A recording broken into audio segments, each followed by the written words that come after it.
આપકી અદાલતમાં સુપરસ્ટાર શાહરુખ ખાન પર આરોપ છે કે તેઓ કોન્ટ્રોવર્શિયલ છે. શાહરુખ, 19 ફેબ્રુઆરી 2007 તમે કહ્યું કે આ દેશમાં અમને ક્યારેય આ વાતનો અહેસાસ નહીં થવા દીધો કે આ દેશમાં હિન્દુ મેજોરિટી છે. એનો મતલબ એ કે આપણે અમેઝિંગલી સેક્યુલર છીએ. એના પછી 2 નવેમ્બર 2015 તમે કહ્યું કે આપણા દેશમાં ઇન્ટોલરન્સ છે. ઇન્ટોલરન્સ પોતાની પીક પર છે.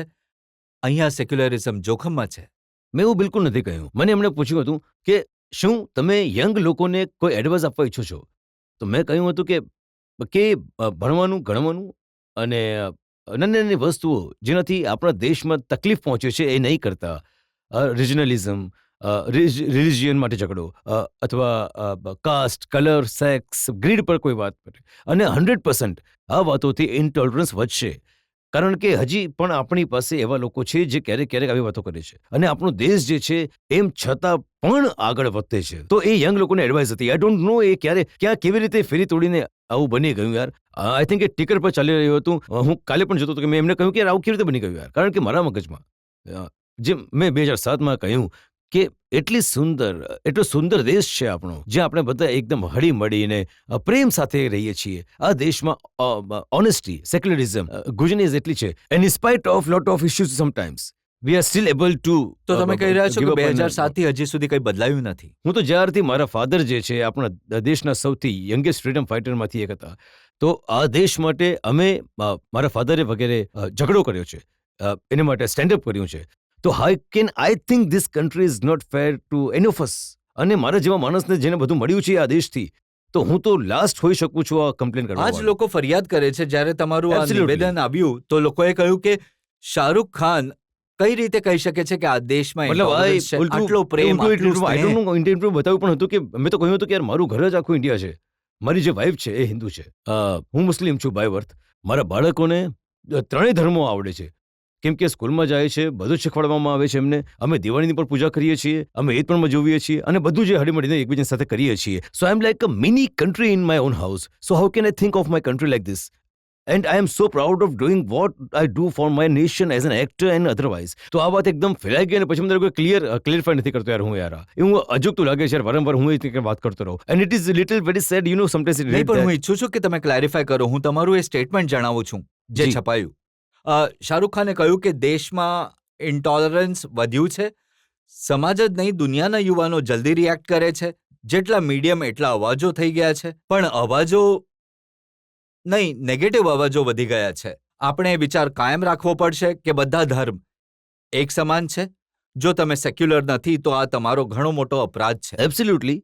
મને એવું લાગે છે કે કેમ કે મીડિયમ એટલા બધા થઈ ગયા છે ને, તો લોકો આઈ થિંક બધા લોકો વાત કરે છે. એન્ડ માય લોજિક કે હું કોઈની વાત સાંભળું છું કોઈ મીડિયા પર, તો I should not become a who react to it. આપણે રિએક્ટિવ જેવા થઈ ગયા છે થોડા, કે કોઈ કાંઈ વાત કરી દે છે તો આપણે એના વિશે કહી દઈએ છીએ. સો માય લોજિક વોઝ ધેટ કે વી હેવ ટુ. અને હું એક નાનકડી વાત કહેવા માંગીશ. એકચ્યુઅલી રિજન અને આપણું જે સમાજ છે એમાં વર્લ્ડ ટોલરન્સ હોવો જ નહીં જોઈએ. ટોલરન્સનો અર્થ થાય છે કે જસ્ટ અબાઉટ બેર કરી લીધું. એકચ્યુઅલી એક્સેપ્ટન્સ હોવી જોઈએ આપણા દરેક ધર્મની, દરેક નામની, દરેક કામની અને દરેક પ્રાંતની. So my belief is this world is itself is wrong to be utilized like this. And because medium has become so much, દરેક કંઈક બોલે છે ને વી નીડ ટુ ટોલરન્સ. યાર એને કંઈ કહી દીધું, please let's not be reactive. ઘણા લોકો ઇન્સાઇટ કરવા માટે આવી વાતો કરે છે કે યાર આવું બોલી દો અને કંઈક મજાક થઈ જશે, આ થઈ જશે. બીકોઝ મીડિયમ છે, ટ્વિટર છે, સોશિયલ મીડિયા છે, ટેલિવિઝન છે, દરેક છે ને જે કંઈ ને કંઈ વાત બોલે છે. એટલે આનો અર્થ તો એ નીકળ્યો કે શાહરુખ ખાનના કોંગ્રેસ પાર્ટીમાં ઘણા બધા મિત્રો છે, તો શાહરુખ ખાને નરેન્દ્ર મોદીને ફિક્સ કરવા માટે આવું નિવેદન આપી દીધું. મારું શું મજાલ છે કે હું કોઈને ફિક્સ કરી શકીશ નહીં યાર. હું તો વિચારતો પણ નથી યાર. મને જાણો છો વર્ષોથી, હું પોલિટિકલ છું. મારા મિત્રો દરેક જગ્યાએ છે, હું બધાને મળું છું. હું ક્યારે મને કોઈને કહ્યું નથી એક વાર કે તમે ઇન્ટરવ્યુમાં આવો. હું મારા જન્મદિવસ આવ્યો તો શું કામ કરીશ યાર? હું ક્યાંથી આવા વિચારો કરીશ? હું 16 કલાક માત્ર કામ કરું છું, ફિલ્મોમાં કામ કરું છું. આવી વાત મારા મગજમાં આવી પણ નહીં શકે.